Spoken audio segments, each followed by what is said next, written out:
Hello everyone, in this video we will see how to put a post on Vsco. Start by downloading Vsco app from the App Store or Google Play Store on your mobile device. Install the app and log into your Vsco account or create a new account if you don't have one. Once you are logged in, tap on the plus icon at the bottom of the screen. This will take you to your studio where you can create and post content. In the studio, tap on the plus icon again to select the photo or video you want to post from your device's gallery. You can also take a new photo or video directly within the Vsco app. After selecting your media, you can use Vsco's editing tools to enhance your photo or video. These tools include filters, adjustments, and more.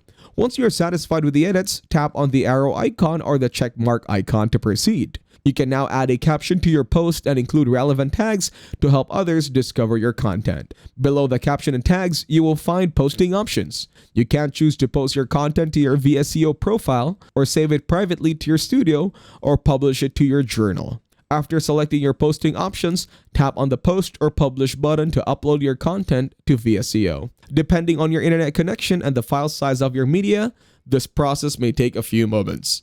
Once your post is uploaded and published, you can view it on your Vsco profile or journal. You can also interact with other users' posts by liking, commenting, and sharing content with the Vsco community. If you found this video helpful, you can thank me with a like and subscribe to the channel. See you in another video.